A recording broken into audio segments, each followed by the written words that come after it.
우리에게 주신 하나님 말씀을 같이 보도록 하겠습니다. 창세기 27장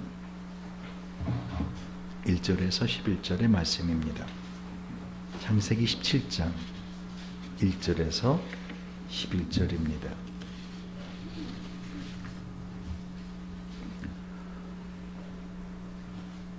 아브라함의 99세 때 여호와께서 아브라함에게 나타나서 그에게 이르시되 나는 전능한 하나님이라 너는 내 앞에서 행하여 완전하라. 내가 내 언약을 나와 너 사이에 세워 너를 심히 번성케 하리라 하시니 아브라함이 엎드린데 하나님이 또 그에게 일러 가라사대 내가 너와 내 언약을 세우니 너는 열국의 아비가 될지라. 이제후로는 내 이름을 아브라함이라 하지 아니하고 아브라함이라 하리니 이는 내가 너로 열국의 아비가 되게 함이니라. 내가 너로 힘이 번성케 하리니 나라들이 내게로 쫓아 일어나며 열왕이 내게로 쫓아나리라. 내가 내 언약을 나와 너와 내 대대 후손의 사이에 세워서 영원한 언약을 삼고 너와 내 후손의 하나님이 되리라. 내가 너와 내 후손에게 너의 우과는 이 땅 곧 가나안 일경으로 주어 영원한 기업이 되게 하고 나는 그들의 하나님이 되리라. 하나님 또 아브라함에게 이르시되 그러지 너는 내 언약을 지키고 내 후손도 대대로 지키라. 너 즉 남자는 다 할례를 받으라. 이것이 나와 너희와 너희 후손 사이 지킬 내 언약이니라. 같이 너희는 양피를 베어라. 이것이 나와 너희 사이의 언약의 표징이니라. 아멘. 늘 말씀드리지만 하나님 말씀은 설교자 설교보다 우선시돼야 됩니다. 오늘 본문의 말씀을 제가 다시 한번 읽어드릴 테니까 여러분이 눈으로 따라오시면서 오늘 나에게 하나님 말씀을 통해서 어떤 말씀을 하실 것인가 하는 기대를 가지시고 들으시기 바랍니다. 아브라함이 99세 때 여호와께서 아브라함에게 나타나서 그에게 이르시되 나는 전능한 하나님이라 너는 내 앞에서 행하여 완전하라. 내가 내 언약을 나와 너 사이에 세워 너를 힘이 번성케 하리라 하시니 아브라함이 엎드린데 하나님이 또 그에게 일러 가라사대 내가 너와 내 언약을 세우니 너는 열국의 아비가 될지라. 이제후로는 내 이름을 아브라함이라 하지 아니하고 아브라함이라 하리니 이는 내가 너로 열국의 아비가 되게 함이니라. 내가 너로 힘이 번성케 하리니 나라들이 네게로 쫓아 일어나며 열왕이 네게로 쫓아나리라. 내가 내 언약을 나와 너와 내 대대 후손의 사이에 세워서 영원한 언약을 삼고 너와 내 후손의 하나님이 되리라. 내가 너와 내 후손에게 너의 우과는 이 땅 곧 가나안 일경으로 주어 영원한 기업이 되게 하고 나는 그들의 하나님이 되리라. 하나님이 또 아브라함에게 이르시되 그런지 너는 내 언약을 지키고 내 후손도 대대로 지키라. 너희 중 남자는 다 할례를 받으라. 이것이 나와 너희와 너희 후손 사이 지킬 내 언약이니라. 너는 양피를 베어라. 이것이 나와 너희 사이의 언약의 표징이니라. 아멘. 오늘 이 말씀은 어떠한 배경 속에서 이 말씀을 주셨는가? 아브라함은 하나님의 그 자녀를 주겠다라고 하는 약속을 받고 평생을 살았던 75년이나 살았던 갈대아 우르 고향 땅을 떠났습니다. 우리들은 사실 이 땅에 나그네로 살아가는데요. 그런데 아브라함은 지금 나그네 생활을 하면서 외적으로 그리고 가정적으로도 아마 내면적으로도 큰 어려움들을 겪었을 것입니다. 여러분, 성경에 있는 인물들 아브라함부터 쭉 우리가 볼 때 우리가 너무 쉽게 이분은 믿음을 참 강하게 가지셨구나 이렇게 보시면 안 됩니다. 이분들이 얼마나 많은 갈등이 있었을까 또 생각해야 돼요. 왜요? 성경을 보시면 여러분 하나님이 아브라함에게 오늘 이스마엘을 낳고 나서 하갈의 몸에서 그죠? 이스마엘 낳고 나서 13년이 지난 다음에 오늘 말씀을 주시는 거예요. 왜? 그 16장 16절을 보세요. 자, 한번 볼까요? 시작. 하갈이 아브라함에게 이스마엘을 낳을 때 아브라함이 몇 살이에요? 86세였더라.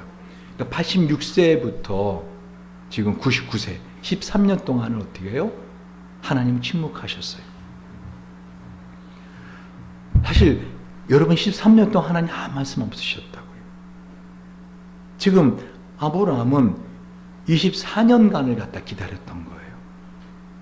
여러분 자신이 가진 모든 것을 다 내려놓고 고향을 떠나고 하나님의 그 약속 하나만을 붙들고 24년을 살아왔다고요. 이방인에서, 나그네로서. 여러분, 아브라함이 왜 75년이나 살았던 고향 땅을 떠났죠? 여러분, 오늘 이 본문의 말씀이 이렇게 하면 여러분은 아브라함은 그렇게 고향 땅을 떠났대 라고 생각하시면 아무 의미가 없습니다. 여러분이 예수 믿고 지금까지 살아오셨잖아요. 그렇죠? 어떤 분은 어릴 때부터, 어떤 분은 얼마 안 되고, 그렇죠? 예수 믿고 살아오셨잖아요. 근데 과연 내가 예수를 믿고 살아온 이 삶이 나에게 어떠한 의미가 있는가? 어떻게 그 삶이 나에게 힘이 되고 있는가? 만약에 저와 여러분의 삶에 있어서 예수를 믿고 있는 것이 그저 죽어서 천국 가게 해주는 보장 정도로만 믿는다면 여러분, 이 말씀은 우리에게 한마디로 서자서아자아가 됩니다. 서자서아자아가 뭐예요? 책은 책이고 나는 나다. 흰 건 종이고 까만 건 글자다. 이렇게밖에 여러분 살아있는 하나님의 말씀으로 나에게 들려지지 않는다는 것입니다. 그러니까 아브라함 그러면 여러분 어떻게 돼요? 아브라함이 어떠한 심정이었겠다 하고 그 마음에 여러분이 같이 공감을 해줘야 이 하나님 말씀이 어떻게 돼요? 나에게, 아브라함에게 주신 말씀이 아니라 오늘 나에게 주시는 말씀으로 들릴 수가 있다는 것이에요. 만약에 이 말씀이 아브라함 한 사람만 위하는 거라면 성경에 적혀 있지도 않았을 것입니다. 그냥 말씀하시고 사라졌겠죠. 그러나 이것이 기록되었고 이것이 저와 여러분에게 지금 전해지는 것은 뭐예요? 이것은 아브라함뿐만 아니라 저와 여러분에게 지금 이 시간 주시는 말씀이라는 거예요. 하나님은 살아계십니다. 할렐루야. 살아계신 하나님은 이 하나님의 말씀으로 우리에게 지금 말씀하고 있고요. 이 하나님 말씀은 살아있고 운동력이 있어서 이걸 믿음으로 받아들이는 자들에게는 어떻게 해요? 혼과 관절과 골수와 깊은 생각까지도 찔러 쪼개는 놀라운 힘이 있는 말씀입니다. 그러니까 아브라함이 어떤 심정이었을까를 한번 생각해 보셔야지 이 말씀이 나에게도 다가올 수 있더라는 거죠. 아브라함은 75살을 갖다가 한마디로 세상적으로 보면은 나름대로 잘 살았습니다. 전에도 말씀드렸지만 아브라함은 어때요? 정말 복받은 사람이었어요. 모든 남자들이 원하는 그런 삶을 아브라함은 살고 있었습니다. 남자들이 원하는 삶 어떤 삶이죠?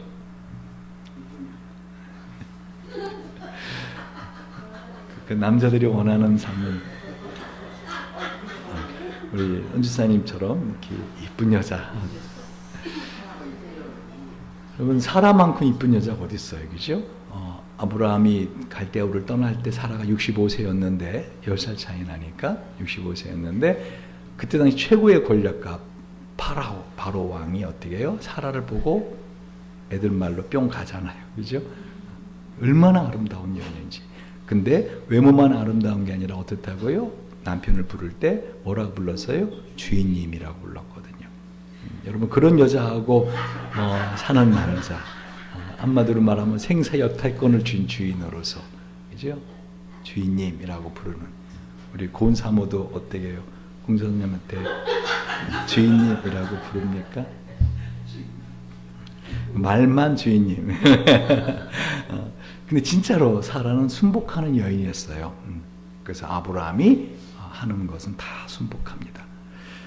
그뿐만 아니라 돈이 많았죠. 경제적으로도 부한 사람이었어요. 적어도 노비를 1000명 이상 데리고 있었던 아브라함입니다. 그리고 그 노비들이 어떻게 해요? 아브라함을 위해서는 목숨을 아까워하지 아니하는, 그죠? 그런 수백 명의 노비들이, 젊은 노비들뿐만 아니라, 그죠? 여러분, 아브라함은 한마디로 세상적으로 볼 때는 성공한 삶이었지만 아브라함의 마음에 가장 인생의 갈증이 하나 있었는데 그것은 뭐였죠? 아들이 없다.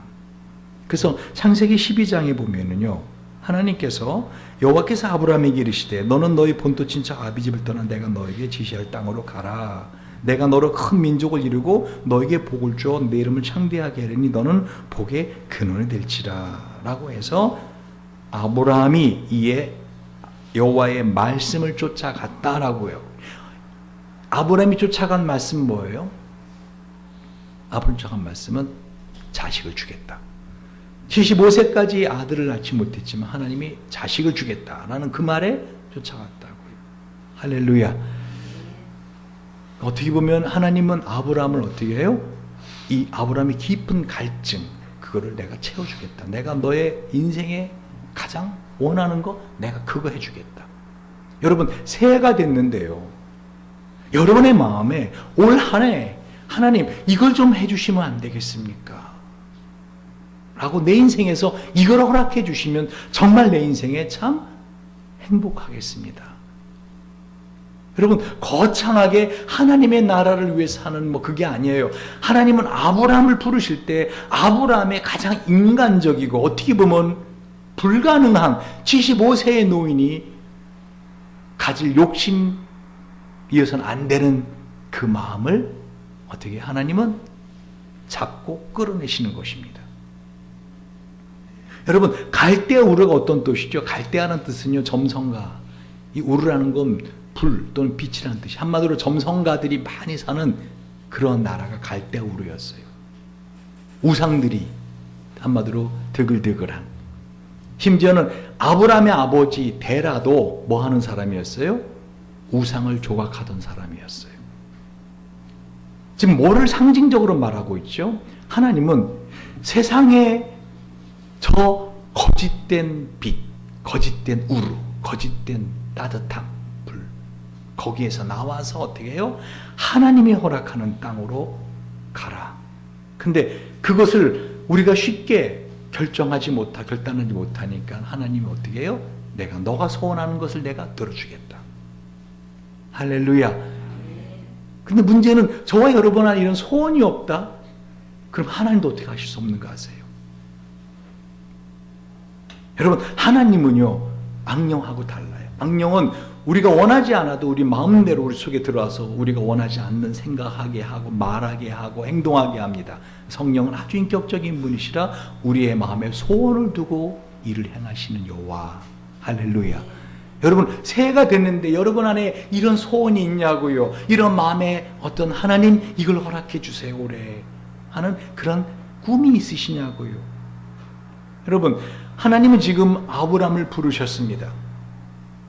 그리고 24년 동안에 많은 갈등과 아픔을 겪게 하십니다.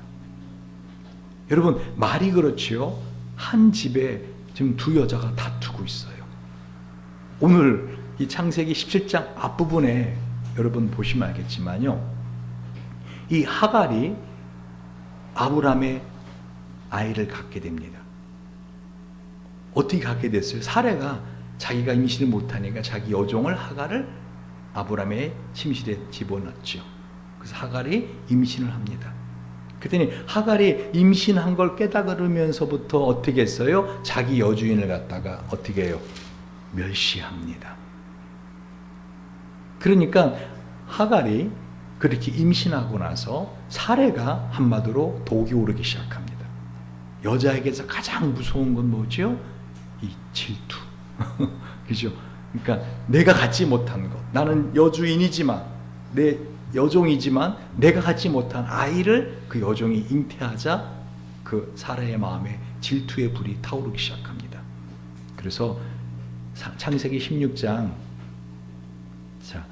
4절 5절 볼래요? 아브라함이 하갈과 동침하였더니 하갈이 잉태함에 그가 자기 잉태함을 깨닫고 그 여주인을 멸시한지라. 사레가 아브라함에게 이르되 나의 받는 욕은 당신이 받아올지어다. 내가 나의 여종을 당신의 품에 두었거늘 그가 자기의 잉태함을 깨닫고 나를 멸시하니 당신과 나 사이에 여호와께서 판단하시기를 원하노라. 아브라함이 사레에게 이르되 그대 여종은 그대의 수중에 있으니 그대의 눈에 좋은 대로 그에게 행하라 하매 사레가 하갈을 학대하였더니 하갈이 사레 앞에 도망하였더라. 한마디로 말하면은 지금 이런 두 여인의 갈등 속에서 아브라함은 어떻게 해요? 살았던 것이에요. 그리고 드디어 하갈이 사레가 학대하는 견디지 못 도망을 갑니다. 그러다 거기서 하나님의 사자를 만나고 돌아와서 어떻게 해요? 아이를 낳습니다. 그 아이 이름은 이스마엘입니다. 이스마엘이 13살 됐어요. 무슨 말이죠? 이젠 성인식을 할 때가 됐다는 거예요. 지금 아브라함에게 하나님이 나타나셔서 이 말씀을 하시는데 아브라함의 마음에는 어떤 생각이 있었어요? 이제는 이 이스마엘이 하나님의 언약을 이룰 대상자다라고 생각하고 있었다는 것이죠. 내가 이스마엘에게 모든 재산을 주고 내가 이스마엘에게 내 소망을 걸리라. 바로 이때 하나님이 나타나시더라는 거예요. 오늘 본문이 그런 배경을 갖고 있습니다. 여러분, 하나님은 아브라함에게 나타나셔서 뭐라고 말씀하십니까? 17장 1절입니다. 아브라함이 99세 때 여호와께서 아브라함에게 나타나서 그에게 이르시되 나는 엘샤다이 전능한 하나님이라. 나는 엘샤다이 전능한 하나님이라. 너는 내 앞에서 행하여 완전하라. 여러분, 하나님이 우리에게 원하시는 것은요, 이 인생에서 다른 게 아니에요.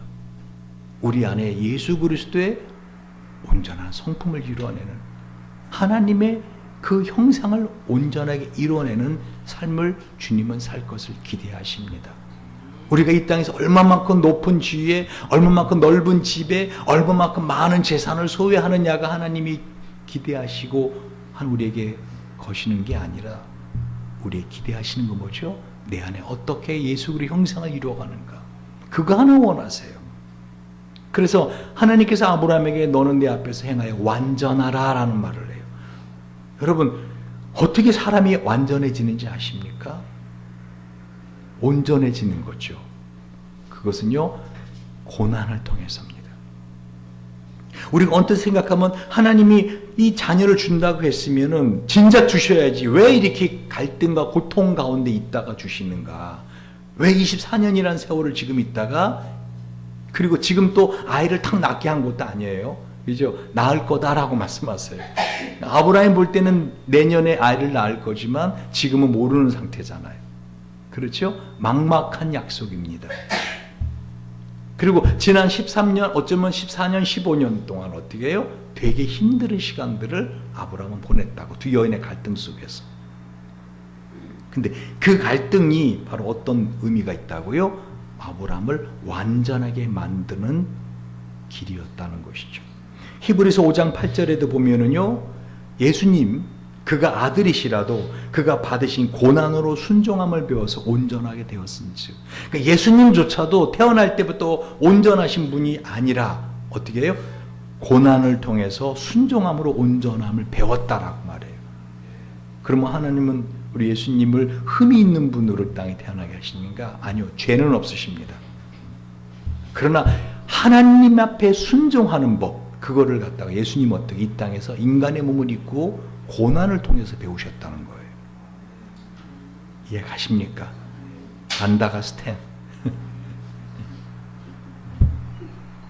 지금 하나님이 아브라함에게 하시는 말씀이 아브라함에게만 하시는 말씀이 아니라 지금 뭐예요? 저와 여러분에게 예수를 믿고 인생을 살아가는데, 하나님의 언약을 믿고 살아가는데, 이 나그네 인생을 살아가는데 하나님이 나타나셔서 말씀하시는 거예요. 여러분, 이 말씀이 아브라함에게 얼마나 큰 힘이 되었을까 한번 생각을 해보세요. 오늘 이 시간에 늘 주일마다 듣는 말씀이지가 아니라 여러분 인생을 살아오다가 하나님께서 오늘 이 시간에 저와 여러분에게 이와 같이 나타나셔서 나는 전능한 하나님이라 너는 내 앞에 행하여 완전하라. 내가 내 언약을 나와 너 사이에 세워 너로 심히 번성케 하리라 하는 말을 듣게 되는 시간이라면 어찌 졸음이 올 수 있겠느냐는 거죠. 오늘 이 말씀을 생각하면서 오늘 이제 샤워를 하고 머리를 이제 감고 말리는데 이 말씀을 생각한 거예요. 내 앞에 행하여 완전하라. 이 뜻이 뭘까? 그러다 보니까 이 드라이어기를 갖다 여기다 다 이렇게 세워놓고 해서 생각을 하고 있는 거예요. 그랬더니 이 머리가 여기가 이렇게 지금 여러분이 잘 몰라도 이렇게 뻗어 섰어요. 그래서 아침에 나오면서 물을 묻혀서 막 하고 막 그냥 누르고 비비고 해도 안 돼요. 여러분, 하나님의 말씀을 여러분이 생각하고 받아들일 때요, 여러분 이 말씀은 그저 예전에 하셨던 말씀이 아니라 지금 나에게 말씀하신다 할 때요, 그 말씀은 진짜 엄청난 힘이 되는 말씀입니다. 여러분, 아브라함에게 하나님이 말씀하신 이 말씀 뭐라고요? 내가 너에게 언약을 세우겠다. 여러분, 이 언약은 여러분 잘 아시는 것처럼 이 땅에서 이루어지는 언약이 아닙니다, 사실은. 왜요? 아브라함이 이 땅에 살면서 지금 아브라함이 하신 약속은 뭐예요? 이제 후로는 내 이름을 아브라함이라 하지 않아요. 아브라함이라 이르니 내가 너를 열국의 아비가 되게 합니다. 그래서 어떻게 해요? 내가 너를 심히 번성하게 하리니 6절 나라들이 내게로 쫓아 일어나며 열왕이 내게로 쫓아 나리라. 그렇죠. 그러니까 아브라함이 살았을 때는 아브라함의 자손들이 이렇게 많았나요? 아브라함의 자손들이 왕이 된 사람들이 있었나요? 아니잖아요. 그러니까 이 말씀은 사실은 당대 주신 아브라함에게 주실 약속이 아니라 앞으로 되어질 것을 약속하신 것이에요. 여러분, 지금 하나님이 저와 여러분에게 장차 우리가 받을 영광에 대해서 말씀하고 있는 거예요. 제가 거듭거듭 말씀드리지만 이 땅에서 여러분이 내가 이 땅에서 내가 영광의 삶을 살고 예수를 믿는 이유가 이 땅에서 잘 되고 이 땅에서 건강해지고 이 땅에서 부자가 되고 이 땅에서 내가 모든 것을 다 다른 사람보다 뛰어나다는 걸 증명해내는 삶이 되리라 하고 생각하면 어떻게 해요? 여러분은 끊임없이 낙심합니다. 끊임없이 절망합니다. 무슨 말인지 이해가 십니까? 우리는 어떤 언약을 가진 사람들이에요? 영원한 하나님의 언약을 가진 사람들이에요. 할렐루야. 그러니까 우리가 흔들리지 말고 초점이 흐트러지지 말고 항상 내가 이 나그네 인생을 살아가는 목적이 뭐라? 저 영원한 하나님의 영광이 기업을 이을 후사로서 살아가는 것이다. 그리고 이 땅에서는 그 영원한 영광의 기업을 이을 후사로서 내가 고난을 받는 것이 마땅하다라고 이 땅을 살아가야 된다는 것입니다. 제 친구 중에 최승락 교수라고 고신대 대학원 신약학 교수가 있습니다. 저하고 좀 오랜 세월 같이 속마음을 나누는 친구인데 우리 최승락 교수 부인이 결혼하고 나서 1년인가요? 하여간에 우리 혜림이 낳고 나서 곧바로 뇌에 문제가 생겼습니다. 그래가지고 평생을 지금은 이제 그 뇌혈관에 문제가 생겨갖고 치매까지 와가지고 이렇게 지금 요양원에 있어요. 근데 평생을 그렇게 살았어요. 그래서 제가 승락이 보고 최 교수 참 하나님이 우리 혜림이 엄마도 힘들지만 본인이 제일 힘들겠죠. 그죠? 그러나 그래 함께 살아가는 우리 최 교수 너 정말 대단하다. 그때 이 친구 씩 웃으면서 하는 말에 고난의 종류가 다르지 임 교수도 마찬가지 아니야? 저한테 그렇게 말하더라고요. 여러분 인생은요 고난이에요. 그런데 이 고난의 성격, 고난의 이유를 아시면 고난이 안 됩니다. 즉 예수님께서 우리에게 약속하신 약속은 뭐라고요? 이 아브라함에게 하신 언약과 같은 언약을 우리에게 주신 거예요. 로마서 8장에 보면은요 14절부터 제가 봅니다. 하나님의 영으로 인도함 받는 그들은 곧 하나님의 아들이라. 너희는 다시 무서워하는 종의 영을 받지 아니하였고 양자의 영을 받았으므로 아빠 아버지라 부르짖느니라. 성령이 친히 우리 영으로 더불어 우리가 하나님 자녀인 것을 증거하시나니 자녀임은 또한 곧 하나님의 후사요 자녀임은 또한 곧 하나님의 후사요 그리스도와 함께한 후사니 우리가 그와 함께 영광을 받기 위하여 고난도 함께 받아야 될 것이니라. 생각하건대 현재의 고난은 장차 우리에게 나타날 영광과 좋게 비교할 수 없도다. 여러분 정말 우리는 생각을 못해요. 어떠한 영광이 우리 앞에 있는지. 하나님은 우리를 사랑하신다 그랬잖아요. 할렐루야. 사랑하신다 하는데 왜 고난을 줘요? 사랑하신다고 하면서 왜 내가 고통스러운 거를 왜 그냥 두고 보세요? 여러분 그런 생각 드실 때 없어요? 저도 우리 진수은수를 참 사랑하는데 근데 제가 진수은수가 원하는 걸 다 들어주진 못해요. 제 능력이 한계가 있으니까. 그렇죠?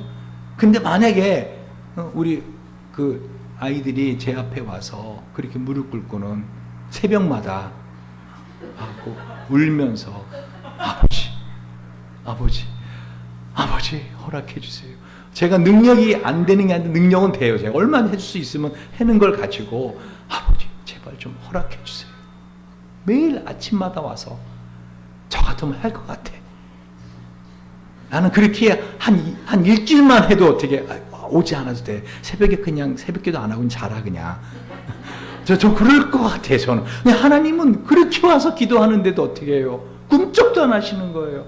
물론 말수가 적으신 분인 거 저도 알아요. 그래도 좀 가끔 가다가도 뭐 이렇게까지 길게 말씀을 안 하셔도 조금만 기다려라든가 뭐 이제 1년 남았다든가 뭐 말을 하시면은 제가 어떤 힘을 갖고 제가 근데 말씀이 없으세요. 그 이유가 뭔지 아세요? 바로 우리에게 뭐예요? 하나님을 믿는 믿음을 상황이 아니라 하나님의 언약을 믿기 위함이라는 것이죠. 제가 벽산 엔지니어링 매주 금요일마다 가서 우리 회장님하고 우리 김중식의 다음 회장님 아들입니다. 보면은요, 우리 중식 형제가 저보고 목사님 하고서 자신의 마음에 있는 걸 쭉 얘기하면서 어릴 때부터 이 재벌 2세거든요, 이제. 재벌 2세로서 여러분 이 회사를 경영할 수 있는 그거를 훈련받기 위해서 어릴 때부터 일본으로 미국으로 어릴 때부터 유학을 갔대요. 그럼 자기가 얼마나 외로운 삶을 살았는지 그걸 얘기할 때 제가 마음에 뭉클했어요. 야, 그 기업을 하나 이어받는 것도 이게 쉽지가 않구나. 무슨 말인지 이해가세요? 지금 여러분 임산부가 배가 불러져요. 점점 몸이 무거워져요. 그럼 여러분 임산부가 짜증을 낼까요? 아니면 더 설레이며 아이를 볼 소망을 가지고 희망을 갖게 될까요? 배가 점점 불러지면 소망을 갖지 않을까요? 희망을 갖지 않을까요? 여러분, 저와 여러분의 인생은요, 한마디로 가면 갈수록 어떻게 고난스러울 수 있어요. 근데 그때 주님이 우리를 불쌍히 여기셔서 어떻게 해요? 우리를 위로해 주세요. 기도하는 것도 응답해 주시고, 할렐루야. 그러나 그게 본질이 아니라고, 그게 목표가 아니라니까요. 인생의 본질은 뭐예요? 고난이라니까요. 욥이 고백하듯이 인생은 고난을 위해 난 티끌과 같은 존재라고요. 그런데 이 고난의 인생을 살아가면서 지금 하나님이 아브라함 주신 언약을 믿지 않으면은 우리는 어떻게 해요? 이 땅에서 이 아브라함처럼 24년간의 나그네 생활, 그리고 지난 13년 이상의 두 여인의 갈등 속에서의 갈등 속에서 그냥 우리는 주저앉아 버리고 낙심하고 절망으로 끝나 버린다고요. 그의 인생이지 뭐 별거 있어. 여러분, 우리가 바라고 기대하고 이 새해의 계획을 세울 근거가 여기 있는 거예요. 여러분, 새해가 됐는데요, 이 아브라함이 받은 언약처럼 아브라함이 갖고 있는 꿈은 어떤 꿈이었어요? 오늘 이 아브라함에게 주신 하나님의 말씀이에요. 자녀들이 많아질 것이다.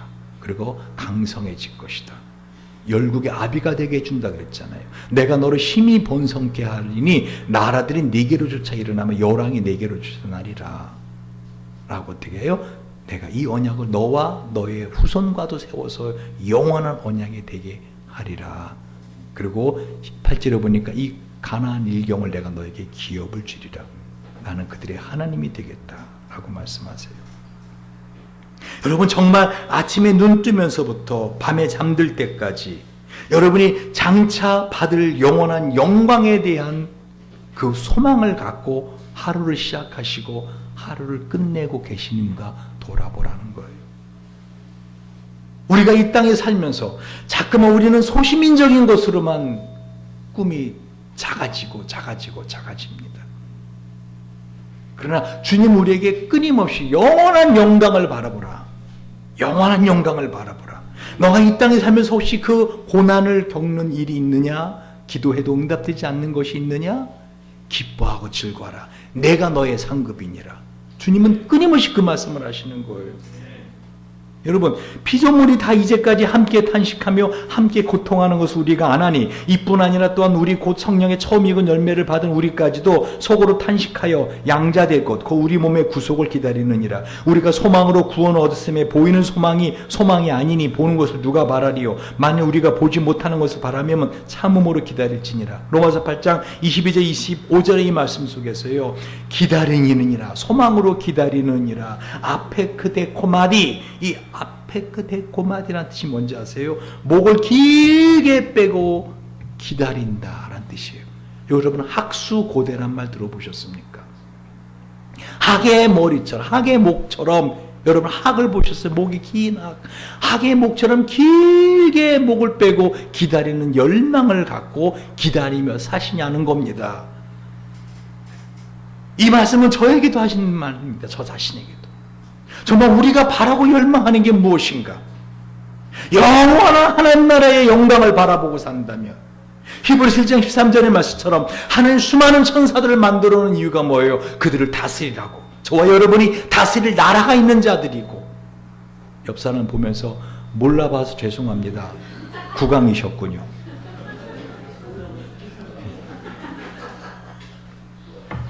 여러분이 나라를 다스릴 왕이 된다, 성경은 약속하잖아요. 여러분이 다스릴 천사들이 지금 기다리고 있다고요. 할렐루야. 뭐 한 나라가 되려면 뭐 수천 명, 수만 명 갖고 됩니까? 그렇잖아요. 수천만 명은 넘어야 되잖아요. 여러분이 지금 다스릴 그 나라들이 어디에서 어떻게 어떤 형태로 있을지 몰라도 여러분 장차 우리는 그 왕 같은 제사장의 역할을 감당하면서 하나님의 나라의 기업을 이을 후사로서 이 땅에서 훈련받고 고난받고 살아가는 것이라는 것입니다. 여러분, 고난과 가난 우리의 소망을 작게 하지 못합니다. 아무리 인생이 고난스럽고 사람이 나에게 어떤 말을 해서 내 심령이 찢어지고 내 심령이 갈갈이 갈라지는 한이 있더라도 우리가 그 영원한 하나님 나라를 소망하고 그 영원한 하나님 나라를 바라볼 때 우리에게 있어 더 이상 그 고난함과 또 우리의 고통스러운 가난이라든가 모든 것들은 우리의 그 열망을 작게 하기는커녕 더 크게 합니다. 할렐루야. 여러분, 제가 박사과정에서 그 전공했던 이 빅토르 프랑클 로고테라피. 이 빅토르 프랑클은요, 여러분 아시는 것처럼 세계 2차 대전에 유대인으로서 아우슈비츠 수용소를 비롯한 수용소에서 그 시간들을 많이 보냈습니다. 그 수용소에 보면은요, 이 수용소에 있는 유대인 죄수들이 부르는 노래가 있었대요. 그 가사가 나는 믿는다. 나의 메시아가 나를 돕기 위해서 반드시 나를 찾아온다는 것을. 그런 노래를 불렀다는 거예요. 나는 믿는다. 나의 메시아가 나를 구원해 주기 위해서 이 수용소에서 구원해 주기 위해서 나를 찾아온다는 것을. 근데 아무리 기다려도 그 해방의 때가 오지 않는 거예요. 오히려 수많은 유대인들이 가스실에서 죽어가고 그 독일군에 의해서 고통스럽게 하루하루를 살아갑니다. 이들은 거기에 한 구절을 첨가합니다. 그런데 때때로 그 메시아는 너무 늦게 오시는도다. 프랑클은 뭐라 하는지 아세요? 그 구절 대신 다시 반복을 합니다. 나는 믿는다. 나의 메시아가 나를 돕기 위해서 반드시 나를 오신다는 사실을. 그런데 그 다음에 뭐라고 붙였는가 하면, 그런데 사람들은 너무 서두른다. 사람들은 너무 서둘러 믿음을 포기한다. 저는 이 설교를 준비하면서 이 프랑클이 이거를 다시 보면서 어쩌면 세계 2차 대전이 종식되고 히틀러가 한마디로 그렇게 자살함으로 끝나는 그 사건은 이 빅토르 프랑클 한 사람의 믿음이 그 세계 2차 대전을 종식시켰을 수도 있겠구나 하는 생각을 하게 되었다는 거예요. 에이 목사님, 어떻게 한 사람의 믿음이 그 세계 2차 대전을 종식시키고 히틀러를 죽게 해요? 그럴 수 있던 하나님은 한 사람의 믿음을 보고 계신 것입니다. 프랑클은 믿었던 거지요. 여러분, 많은 수용소에 있는 사람들이 프랑클에게 찾아왔어요. 우리가 왜 여기서 자살을 하지 않으면 안 됩니까? 물어봤어요. 우리는 언제 이 수용소에서 나갈 날은 보장이 없습니다. 그렇죠. 출소하는 날이 없잖아요. 우리는 내일이 오늘부터 덜 고통스럽다는 걸 보장받지 못합니다. 여러분, 그곳은 얼마나 고통스러운 곳인가 하면, 여러분 아우슈비츠라는 곳은 얼마나 춥고 고통스러운 곳인가 하면 어떻게 해요? 이 발이 동상에 걸렸는데요, 그 동상 걸린 발을 갖다가 그냥 신발을 신고 잔다고요. 왜? 신발을 안고 자거나 머리다 메고 자면 확 빼가서 가거든요. 그 차가운 그 동토의 땅을 맨발로 짚고 다니면 너무 고통스럽기 때문에 신발이 없는 사람들은 그렇게 신발을 훔쳐갔단 말입니다. 그러니까 발이 동상에 걸려내도 신발을 신고 잘 수밖에 없는 그런 곳이었다고요. 먹는 빵 한 조각을 위해서 어떻게 해요? 자신 자존심을 다 다 버릴 수 있는 곳이 그곳이라고요. 그러니까 이 사람들이 이렇게 물어보는 겁니다. 우리가 왜 여기서 자살하지 않으면 안 됩니까? 그자 프랑클이 이렇게 말합니다. 당신은 이곳에 오기 전에 적어도 6개월 전, 1년 전에 이러한 삶을 기대하지 않지 않았습니까? 그렇다면 당신의 생애에서 당신이 기대하지 않은 정말 당신 생에 가장 아름답고 가장 행복한 시간이 기다리고 있을 수도 있지 않겠습니까? 생을 포기하지 마십시오. 여러분, 이게 믿음인 거 아십니까? 지금 하나님은 이 고통스러운 아브라함에게, 두 연의 갈등 속에서 고통스러운 아브라함에게 24년 동안 아들 주신다는 그 말씀 하나 붙들고 여기까지 왔는데 아들은 턱거덕 주시지 않고 어떻게 해요? 언약을 주십니다. 근데 아브라함에게 이것이 믿음의 힘이 될 수 있었던 것은요, 그 언약을 주시는 하나님을 아브라함은 믿었다는 것입니다. 여러분, 성경에 있는 모든 믿음의 사람들은 상황으로 인해서 믿음을 가진 사람들이 한 사람도 없습니다. 상황이 좋아져서 믿을 사람, 믿지 못할 사람 누가 있겠습니까? 상황이 되어가는 것 보면서 믿지 못할 사람이 누가 있겠냐고요. 도무지 그 인간은 변하지 않을 인간 같아요. 도무지 상황은 변화될 상황 같지 않아요. 그런데 어떻게 해요? 그 언약하신 하나님을 믿는 믿음을 가질 때 하나님 우리의 믿음을 보시고 그 사람을 변화시키시고 상황을 변화시키시는 분이시라는 것이에요. 할렐루야. 할렐루야. 말씀을 정리합니다. 아브라함은 24년간의 나그네 인생을 고통 가운데 삽니다. 그리고 이스마엘을 낳고 나서 이스마엘이 드디어 성인이 되어간 이 시기에 하나님이 나타나셔서 다시 언약을 주십니다. 여러분, 올 한 해 꿈을 꾸시기 바랍니다. 이 꿈은 어떤 꿈이 되는가 하면요, 영원한 하나님의 나라, 그 소망을 이루기 위해서 하나님 저에게 이것을 허락해 주시옵소서. 예를 들면은 하나님 저에게 더 많은 남자와 결혼하게 해주세요. 나를 사랑하는 더 많은 남자와 결혼하게 해주세요. 그럼 어떻게 해요? 나를 사랑하는 돈 남자와 결혼할 수 있다. 나를 사랑하는 더 많은 남자. 근데 그것이 궁극적인 목적이 아니라 그렇게 하심으로 인하여 하나님의 이 나라를 내가 이렇게 이루는데 이런 생을 살기 원합니다. 저에게 믿음의 동반자를 허락해 주시옵소서. 그러니까 궁극적인 방향이 뭐가 되어야 되는 거예요? 하나님의 나라, 하나님의 영광을 위한 그 일을 위해서 이걸 허락해 주시옵소서. 근데 지금까지 보니까 될 것 같지 않아요. 그런데 올해 이것을 되게 해 주시옵소서라는 꿈을 가지라 보라는 거예요. 아멘.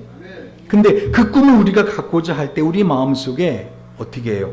에이, 그 되겠냐? 이제까지 안 된 게 되겠냐? 라고 우리 마음에 자꾸만 마귀는 생각을 집어넣습니다. 여러분, 하나님은요, 그 본질이 사랑이신 거 아십니까? 사랑하는 자들아 우리가 서로 사랑하자. 사랑은 하나님께 속한 것이니 사랑하는 자마다 하나님부터 나서 하나님을 알고 사랑하지 아니하는 자는 하나님 알지 못하나니 이는 하나님은 사랑이심이라. 따라하세요. 하나님은 본질적으로 나를 사랑하지 않으시고는 존재하실 수 없으시다. 이해하세요? 그러니까 하나님 본질적으로 우리를 사랑하시기 때문에 우리가 설령 고통스러운 걸 겪어도 그 고통 뒤에는 뭐가 있는 거예요? 하나님의 사랑이 있더라는 거죠. 여러분, 그 하나님의 사랑을 믿는다면 지금의 고통스러운 상황 속에서도 어떻게 해요?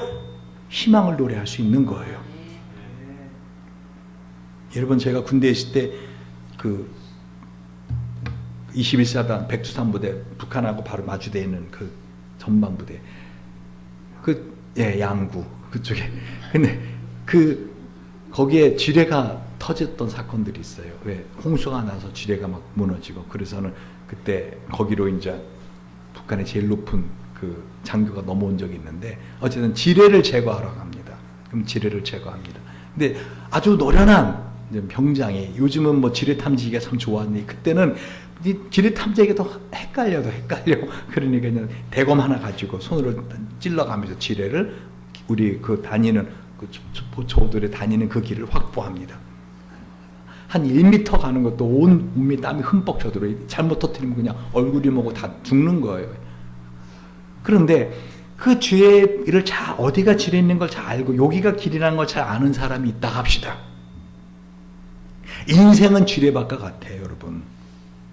그렇죠. 그런데 그 지뢰가 없는 길을 잘 알아요. 이 길로 와, 나한테로 와. 여러분, 만약에 지뢰가 있는 지뢰밭을 갈 때 어떻게 사는지 알아요? 그게 지뢰가 어디 있는지 알고 지뢰가 없는 곳을 아는 그 사람 뒤에 바짝 붙어 가야 돼요. 근데 만약에 이런 사람이 있다고 합시다. 이래라 저래라 하지 말아요. 난 간섭받는 거 싫어요. 난 통제받는 거 싫어요. 난 내 가고 싶은 대로 갈 거예요. 만약 이런 사람이 있다고 하면서 지가 가고 싶은 대로 간다 합시다. 어떻게 될까요? 지뢰 터지고, 지뢰가 그냥 뻥 터지지 않아요. 보통 한 40cm 올라옵니다. 뻥 터집니다. 무릎 나가고, 어떻게 해요? 창자 나가고. 차라리 지뢰에서 죽으면 좋은데 죽지도 않게 무릎만 보통 무릎 밑에만 절단이 돼요. 여러분, 무슨 말인지 이해가세요? 남은 생을 살아가는 데 있어서 우리 주님 우리를 사랑하신다라고 하는 그 하나님의 말씀을 믿고 하나님의 말씀대로 따라가야 되는 겁니다. 왜? 예수님 말씀하셨잖아요. 내가 곧 길이다. 여러분, 다른 데서 자꾸 답을 찾으려고 하지 마세요. 다른 상황이 나아지면 내 마음에 힘이 될 것이다. 다른 상황이 나아지면 내가 행복해질 것이다. No way. 그렇지 않습니다. 오늘 주님은 아브라함에게 나타나셔서 나를 따라와라. 그리고 그 언약을 주십니다. 그리고 그 언약이 뒤에 보세요. 언약의 증표로 뭐라고 말씀하고 있어요? 뭐를 하래요? 할례를 행하래. 그죠? 11절 마지막 절 보세요. 너희는 양피를 베어라. 이것이 나와 너희 사이의 언약의 표징이니라. 왜 하나님의 언약의 백성들에게 할례를 행하라가 이 언약의 표징인가? 이전이 할례가 뭐로 변했어요? 우리에게 세례로 변했어요. 하나님 백성된 표를 우리가 세례를 받습니다. 할례는 뭡니까? 남자의 생식기를 포경수술하는 거예요. 그게 왜 하나님 백성된 표식입니까? 한마디로 생육하고 번성해서 이 만국을 이뤄내야 되는데 그거를 이룰 수 있는 힘이 너에게 없다라는 거예요. 그래서 그 생식기를 잘라내야 되는데 생식기를 잘라내면 자녀를 못 낳잖아요. 그러니까 그 잘라내는 의식을 행하는 게 바로 할례라는 겁니다. 그 살을 뜯어내는 거죠. 그래서 모세 부인의 시보라가 뭐라 그래요? 당신은 나의 피난편입니다 하고 하나님이 할례 받지 않은 모세의 아들을 죽이려고 하자 할례를 행하고 그 가족을 남편에게 집어던지면서 당신 내 피난편입니다. 무슨 말입니까? 올 한 해 꿈을 가지세요. 근데 그 꿈이 올 한 해 꼭 이루어지길 원합니다. 근데 그 꿈 자체가 소망이 아니라 그렇게 하시면은 내가 하나님의 나라, 이거를 위해서 내가 이런 삶을 살기를 소망합니다는 그 하나님의 나라의 원대한 꿈을 가져보시라는 것입니다. 할렐루야. 할렐루야. 그럴 때 그것을 이룰 수 있는 힘이 내 안에 있는 것이 아니라 하나님에게 있습니다. 할렐루야. 우리 한번 이 시간 기도할 텐데요. 혹시 여러분 중에서 아직도 새해